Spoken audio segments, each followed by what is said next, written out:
2024ರಲ್ಲಿ civil PC ಪರೀಕ್ಷೆಯಲ್ಲಿ ಕೇಳಲಾದ mental ability ಪ್ರಶ್ನೆಗಳನ್ನು ನೋಡುವ. ಮೊದಲನೇ ಪ್ರಶ್ನೆ, ಸರಣಿಯನ್ನು ನೋಡಿ 31, 29, 24, 22, 17 ಮುಂದೆ ಯಾವ ಸಂಖ್ಯೆ ಬರಬೇಕು? ಈ ನೋಡಿ 31, 29, 24, 22, 17.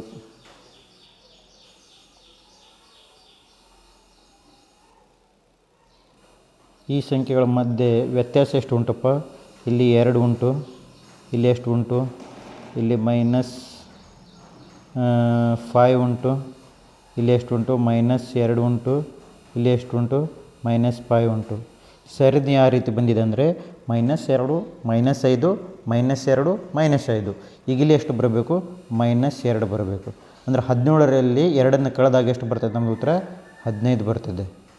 ಮುಂದಿನ ಸಂಖ್ಯೆ ಯಾವುದಂದರೆ 15. 15 ಅಂದರೆ ಈ ಆಪ್ಷನ್ ಎ ಉತ್ತರ ಆಗಿರ್ತದೆ. ಈಗ ಎರಡನೇ ಕ್ವಶನು, ಒಂದು ನಗರದಲ್ಲಿ ಪೊಲೀಸ್ ಮತ್ತು ನಾಗರಿಕರ ಅನುಪಾತವು 3:11 ಆಗಿದ್ದು 66 ಪೊಲೀಸರು ಇದ್ದರೆ ನಗರದಲ್ಲಿ ಎಷ್ಟು ನಾಗರಿಕರಿದ್ದಾರೆ? ಈಗ ನೋಡಿ, ಪೊಲೀಸು ಮತ್ತು ನಾಗರಿಕರು ಅನುಪಾತ ಎಷ್ಟು ಕೊಟ್ಟಿದ್ದಾರೆ? 3:11. ಈಗ ಪೊಲೀಸರು ಎಷ್ಟು ಕೊಟ್ಟಿದ್ದಾರೆ? 66 ಪೊಲೀಸರಿದ್ದಾರೆ. ಎಷ್ಟು ಜನ ಇದ್ದಾರೆ? 66 ಪೊಲೀಸರಿದ್ದರೆ ನಾಗರಿಕರು ಎಷ್ಟು ಅಂತ ಕೇಳಿದ್ದಾರೆ. ಯಾರು? ನಾಗರಿಕರು ಎಷ್ಟು ಅಂತ ಕೇಳಿದ್ದಾರೆ. ಈಗ ನೋಡಿ, 3 1 3 ಎಷ್ಟಲೆ? 3 2 3 2 22 ಆಯಿತು. ಈ 22ನ್ನು ಇಲ್ಲಿ ಕೆಳಗಡೆ ಬರೀರಿ. ಇಲ್ಲಿ ನೋಡಿ, ಈಗ ಯೂನಿಟ್ ಡಿಜಿಟ್ ಮೆಥಡ್ 2 1 2 ಬಿಡಿ ಸ್ಥಾನದಲ್ಲಿ 2 ಬರ್ತದೆ. ಬಿಡಿ ಸ್ಥಾನದಲ್ಲಿ ಇರೋದು ಯಾವುದು? 2 ಇರೋದು ಆಪ್ಷನ್ ಬಿ ಯಲ್ಲಿ ಮಾತ್ರ ಇದೆ. ಅಂದರೆ ನಮ್ಮದು ಉತ್ತರ ಎಷ್ಟು ಗೊತ್ತಾ? 242 ಯಾರಾದರೆ? ನಾಗರಿಕರು ಆದರೆ. ಅಂದರೆ ಆಪ್ಷನ್ ಬಿ ಉತ್ತರ.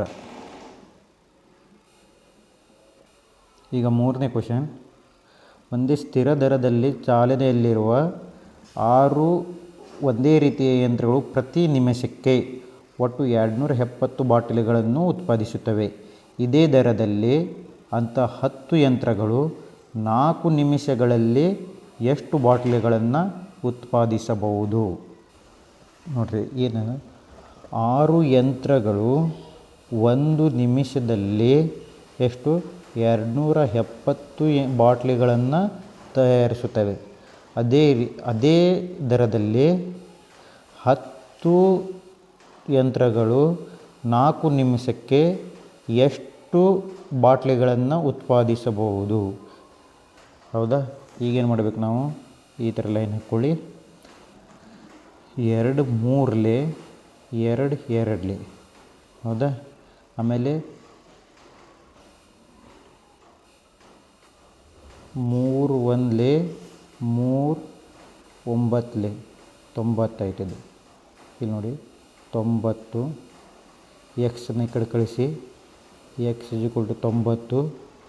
ಇದು 10 × 2 20. 20ನ್ನು ಈ ಕಡೆ ಬರಲಿ. ಅಂದರೆ ಈ ಕಡೆ ಗೊತ್ತಾ? ಈ ಕಡೆ ಇದ್ದಿದ್ದು ಈ ಸೈಡ್ ಬರ್ತದೆ. 9 2 18 ಮತ್ತು 2 0. ಎಷ್ಟಾಯಿತು? 1800. 1800 ಬಾಟಲಿಗಳನ್ನು ಉತ್ಪಾದಿಸಬಹುದು. ಅಂದರೆ ಆಪ್ಷನ್ ಬಿ ಉತ್ತರ. ಈಗ 4ನೇ ಪ್ರಶ್ನೆ, ಒಬ್ಬ ಹಣ್ಣು ಮಾರಾಟಗಾರನ ಹತ್ತಿರ ಕೆಲವು ಸೇಬುಗಳಿವೆ. ಅವನು 40% ಸೇಬುಗಳನ್ನು ಮಾರುತ್ತಾನೆ. ಅವನ ಹತ್ತಿರ ಇನ್ನೂ 420 ಸೇಬುಗಳು ಉಳಿದಿವೆ. ಹಾಗಾದರೆ ಮೂಲತಃ ಅವನ ಹತ್ತಿರ ಎಷ್ಟು ಸೇಬುಗಳಿದ್ದವು? 40% ಸೇಬುಗಳನ್ನು ಮಾರುತ್ತಾನೆ. ಅವನ ಹತ್ತಿರ ಎಷ್ಟು? 420 ಉಳಿದಿವೆ. ಅಂದರೆ 60% ಅವನ ಹತ್ರ ಉಳಿದಿದೆ. ಎಷ್ಟು? 60% ಅಂದರೆ ಎಷ್ಟು? 420 ಹಣ್ಣುಗಳು ಉಳಿದಿದ್ದಾವೆ. ಈಗ ನೋಡಿ, 6 1 ಅಂದರೆ 100ಕ್ಕೆ ಎಷ್ಟು? ಅಂದರೆ ಅವನ ಹತ್ರ ಇದ್ದಿದ್ದೆಷ್ಟು? ಈ 0 ಇತ್ತು, ಈ 0 ಇತ್ತು. 6 1 6 7 ಇಲ್ಲಿ 7 ಬರ್ತದೆ. ಈ 7ನ್ನು ಇಲ್ಲಿ ಬರ್ಕೊಡ್ರಿ. 100 7 700. ಅವನ ಹತ್ತಿರ 700 ಸೇಬುಗಳಿದ್ದವು. ಎಷ್ಟು? 700. ಅಂದರೆ ಆಪ್ಷನ್ ಡಿ ಉತ್ತರ.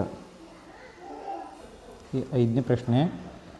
ರಮೇಶ್ ಕಲಬುರಗಿಯಿಂದ ಹೈದರಾಬಾದ್ ಕಡೆಗೆ 15 ಕಿಲೋಮೀಟರ್ ನೇರ ಮಾರ್ಗದಲ್ಲಿ ಮ್ಯಾರಥಾನ್ ಓಡಲು ಪ್ರಾರಂಭಿಸುತ್ತಾನೆ. ನಂತರ ಅವನು ಎಡಕ್ಕೆ ತಿರುಗಿ ಇನ್ನು 10 ಕಿಲೋಮೀಟರ್ ಓಡುತ್ತಾನೆ. ನಂತರ ಅವನು ಬಲಕ್ಕೆ ತಿರುಗಿ 5 ಕಿಲೋಮೀಟರ್ ಓಡುತ್ತಾನೆ. ಅವನು ಈಗ ಯಾವ ದಿಕ್ಕಿಗೆ ಮುಖ ಮಾಡಿದ್ದಾನೆ ಅಂತ ಕೇಳಿದ್ದಾರೆ. ಈಗ ನೋಡಿ, ಇದು ಕಲಬುರಗಿ ಅಂತ ತಿಳ್ಕೊಳ್ಳಿ. ಇದ್ಯಾವುದು? ಕಲಬುರಗಿ. ಇದ್ಯಾವುದು? ಹೈದರಾಬಾದ್ ಅಂತ ತಿಳ್ಕೊಳ್ಳಿ. ಹೈದರಾಬಾದ್ ನಮ್ಮ ಕಲಬುರಗಿಯ ಪೂರ್ವ ಭಾಗದಲ್ಲಿದೆ, ಹೌದಾ? ಇದು ಪೂರ್ವ ಆಯಿತು, ಇದು ಪಶ್ಚಿಮ ಆಯಿತು.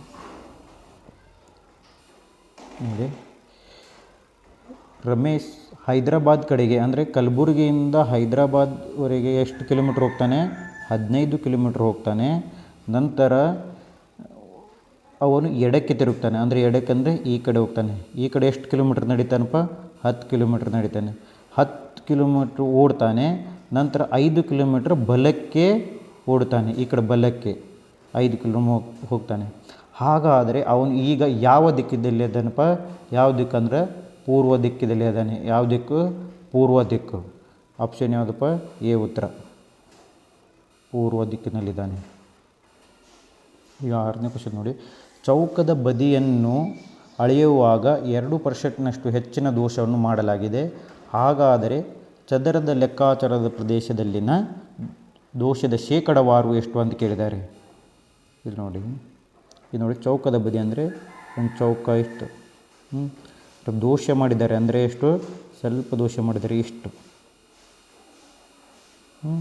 ಎಷ್ಟು ಪರ್ಸೆಂಟ್ ದೋಷ? 2% ದೋಷ ಆಗಿದೆ, ಹೌದಾ?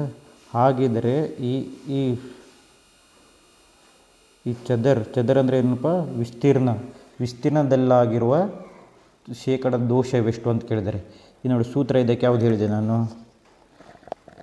x + y + x × y / 100. ಈಗ x ಅಂದರೆ 2 + 2 + x 2 × 2 / 100, ಹೌದಾ? ಈಗ ಇಷ್ಟೇ ನೋಡ್ಕೊಳ್ಳೋ ನಾವು. 4 / 100. ಇದನ್ನು ದಶಮಾಂಶ ರೂಪದಲ್ಲಿ ಬರೆದಾಗ 0.04 ಆಗ್ತದೆ, ಹೌದಾ? ಈಗ 2 ಎಷ್ಟಪ್ಪ? 2 4 ಪ್ಲಸ್ ಇದರ ಬೆಲೆ ಎಷ್ಟು ಬಂದಿದೆ? 0.04. ಇದನ್ನು ಕೂಡಿಸಿದಾಗ ಎಷ್ಟು ಬರ್ತದೆ? 4.04 ದೋಷ ಆಗ್ತದೆ. ಅಂದರೆ ಯಾವುದು ಆಪ್ಷನ್ ಯಾವುದಪ್ಪ? ಆಪ್ಷನ್ ಡಿ ಯಲ್ಲಿ ಉತ್ತರ ಇದೆ ನೋಡಿ.